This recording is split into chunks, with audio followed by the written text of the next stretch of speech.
Hello guys. आप जितने भी लोग डेटा साइंस सीखना चाहते हैं उन सभी को मैं इस चैनल का पर्पस बता देना चाहता हूँ। ये चैनल मैंने इसलिए क्रिएट किया है क्योंकि जो गाइस जो हम हमारे दोस्त हैं वो अभी डेटा साइंस का कोर्स जो है वो बहुत ज़्यादा कॉस्टली होता है, इसलिए वो अफोर्ड नहीं कर पाते कोई कोई। लेकिन जिन लोगों को सीखने की चाहत होती है वो सीखने के लिए यूट्यूब पर भी आ जाते हैं। तो उन्हीं सभी लोगों के लिए मैंने ये चैनल क्रिएट किया हो। इसके अंदर आपको फर्स्ट टू लास्ट यानी जो भी पाइथन का है उससे लेकर डेटा साइंस के लास्ट एल्गोरिथम जैसे रैंडम फॉरेस्ट या फिर दूसरे कोई भी जो भी मशीन लर्निंग मॉडल होते हैं वो सारे सिखाए जाएंगे। इसलिए आप इस वीडियो में मेरे साथ बने रहिए। सबसे पहले मैं आपको बता देना चाहता हूँ कि ये जो अभी वर्किंग एनवायरनमेंट हम यूज़ कर रहे हैं इसे कहते हैं गूगल कोलैब। ये गूगल की तरफ से हमें मिलता है।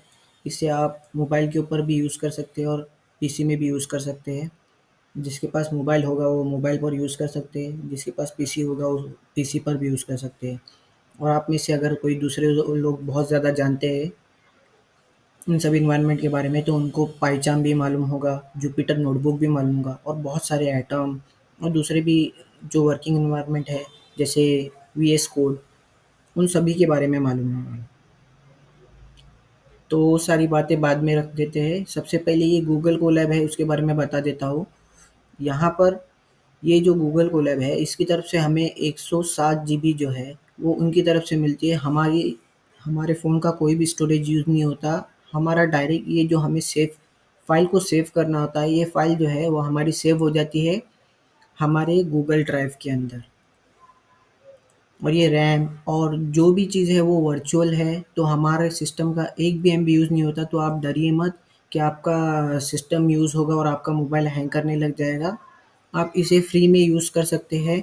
सिर्फ़ गूगल के ऊपर आपको टाइप करना होगा गूगल कोलैब क्रोम के अंदर जाकर और आप इसे एक्सेस कर सकते हैं। इसके ऊपर आपको न्यू नोटबुक मैं आपको बता देता हूँ एक बार फिर से। गूगल के ऊपर जाना है आपको, गूगल कोलैब आपको टाइप करना है।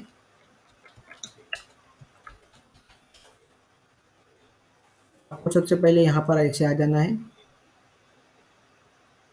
न्यू नोटबुक के ऊपर। ये सब तो मैंने क्रिएट की हुई नोटबुक्स है, तो आपको न्यू नोटबुक के ऊपर क्रिएट करना है और आप ऐसे न्यू नोटबुक पर आ जाएगी।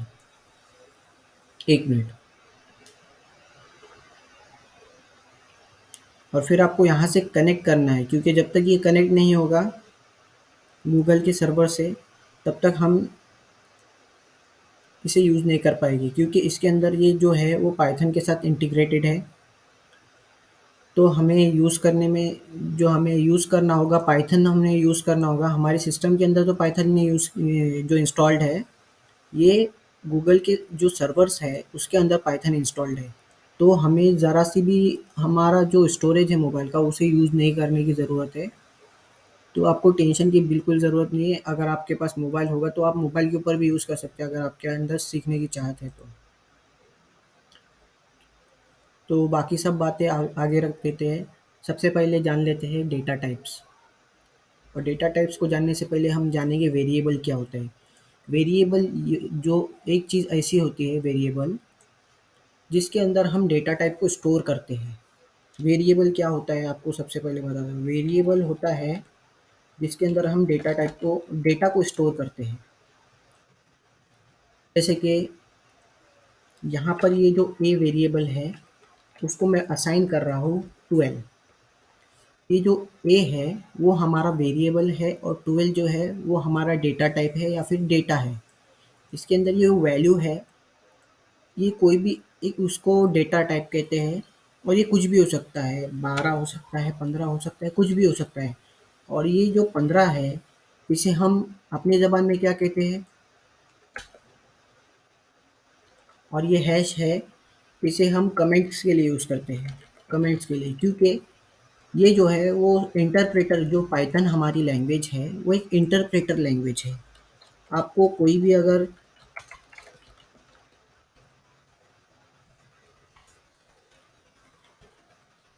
इंटरव्यू में पूछेगा पाइथन कौन सी लैंग्वेज है, तो पाइथन एक इंटरप्रेटर लैंग्वेज है।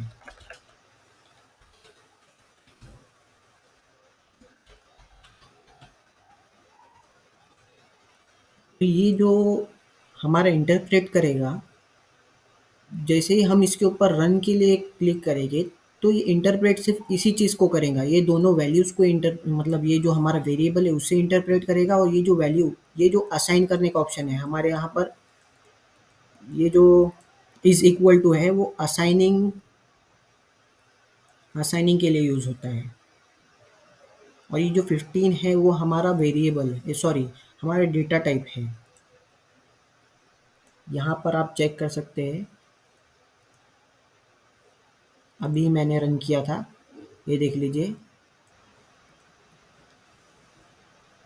यहाँ पर मैं जैसे ही ए को रन करता हूँ, तो उसका जो नेम है वेरिएबल का, वो आ जाता है, और जो इंट टाइप है, इंट यानी जो हमारा डेटा टाइप है, वो आ जाता है। तो उसी तरह, और ये जो हैश है वो हमें कमेंट के लिए यूज़ करते हैं हम। इसके अंदर हम कुछ भी टाइप कर सकते हैं, ए इज़, कुछ भी टाइप कर सकते हैं हम यहाँ पर। जैसे कि हमें यहाँ पर जानना है, ए जो है वो वेरिएबल है,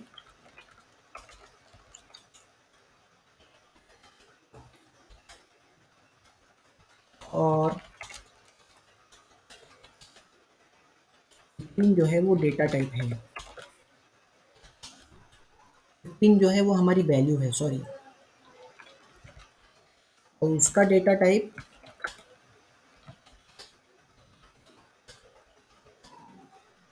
हमारी लैंग्वेज में नंबर होता है,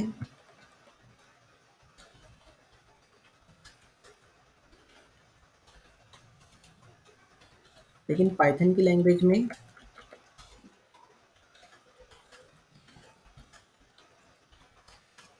इंटीजर होता है।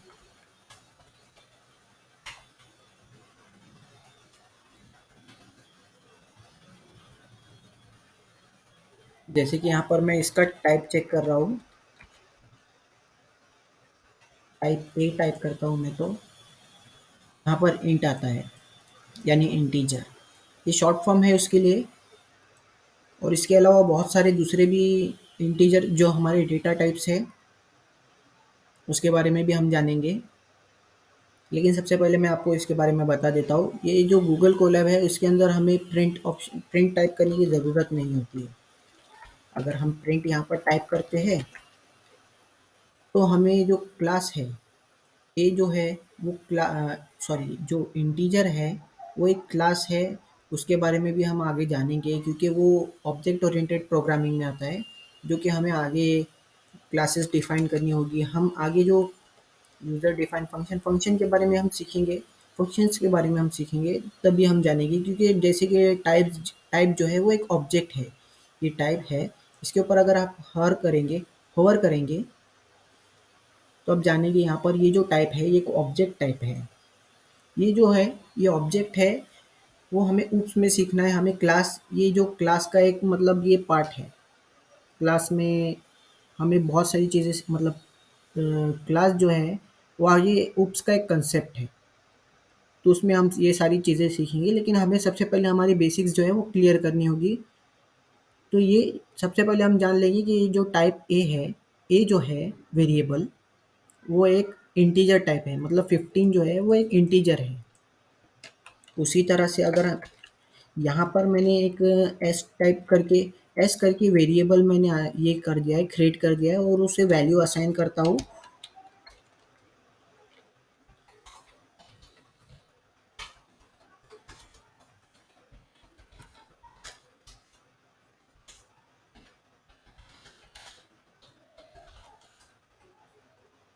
और इसे मैं रन करता हूँ।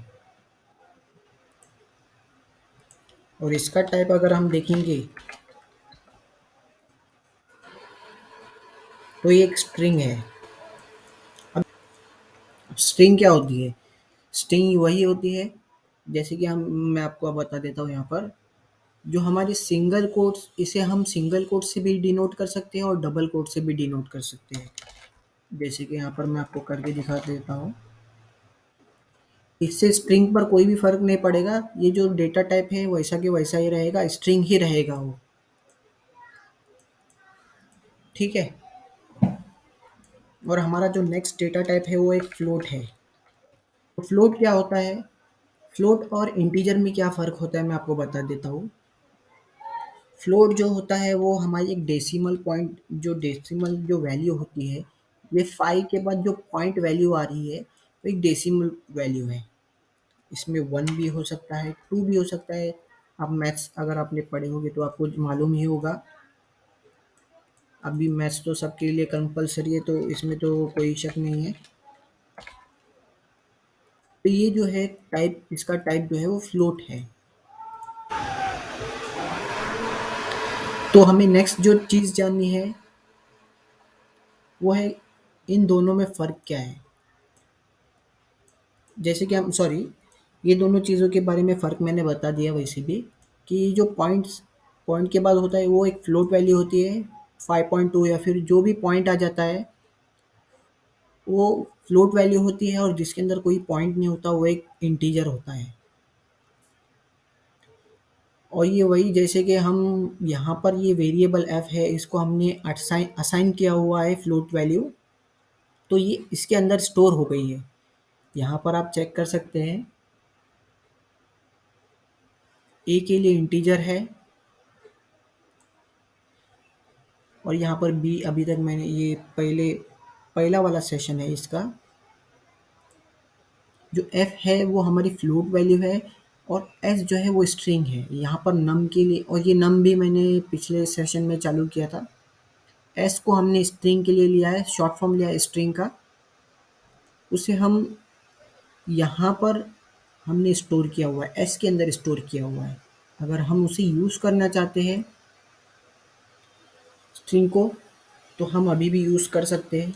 एस इज इक्वल टू, अगर हम एस को टाइप करेंगे, गूगल कोलैब की सबसे बड़ी बात यही है कि अगर हमें कोई भी चीज़ यूज़ करनी होती है तो 24 घंटे तक हमारा जो भी डेटा है वो सुरक्षित रहता है। फिर उसके बाद हमें फिर से यहाँ पर आकर इसके ऊपर कनेक्ट करना होता है, और अगर हमारी फाइल जो है वो सेव है हमारे गूगल के ड्राइव के अंदर, तो हम उसे वहाँ से निकाल कर फिर से उसे रीरन करके ऐसे रन कर सकते हैं। तो ये जो है दिस इज़ अ स्ट्रिंग, ये जो हमारी एस के अंदर जो वैल्यू थी उसे हमने यहाँ पर प्रिंट किया है विदाउट प्रिंट। अगर हम प्रिंट के साथ यहाँ पर प्रिंट करेंगे, क्योंकि हमें गूगल कोलैब के अंदर, मैं आपको बता देना चाहता हूँ, हमें गूगल कोलैब के अंदर प्रिंट की ज़रूरत नहीं है, लेकिन फिर भी हम यहाँ पर प्रिंट की मदद लेंगे अगर, तो हमारा कुछ डेटा वैसे आ रहा था। लेकिन अगर हम प्रिंट की मदद नहीं लेंगे तो हमारा देखो कोटेड आता है डेटा, सिंगल कोटेड आता है। तो यही फ़र्क है, प्रिंट की ज़रूरत नहीं होती है हमें। और पाइचाम जैसे जो आईडीज़ होते हैं उसके अंदर हमें प्रिंट की ज़रूरत होती है, क्योंकि वो प्रिंट के बिना वर्क नहीं करते। उनका जो उनकी आईडीज़ जो होती है उनका कोड ही वैसा बनाया गया होता है कि उसके अंदर प्रिंट की ज़रूरत होती है। और जैसे और एक जुपिटर नोटबुक भी है, उसके अंदर भी हमें प्रिंट की ज़रूरत होती है, क्योंकि वो आईडीज़ बिना प्रिंट के वर्क नहीं करती है। जैसे ये गूगल कोलैब जो है उसके लिए एक एक्सेप्शन है, आप समझ लीजिए। तो आज की वीडियो में सिर्फ इतना ही। अगर आपको कुछ समझ में नहीं आ रहा होगा तो ये जो मैंने डेटा क्रिएट किया है उसका जो मैं लिंक है वो गूगल, यहाँ पर मैं आपको रिस्ट्रिक्टेड कर देता हूँ, एनीवन, सॉरी, यहाँ पर मैं आपको सिर्फ इसको देखने की इजाज़त दूंगा। इसको चेंजेस अगर आप करेंगे तो फिर दूसरे लोगों के लिए भी चेंजेस हो जाएंगे, तो मैं इसका लिंक जो है वो यूट्यूब के चैनल पर अपलोड कर दूंगा। Thank you.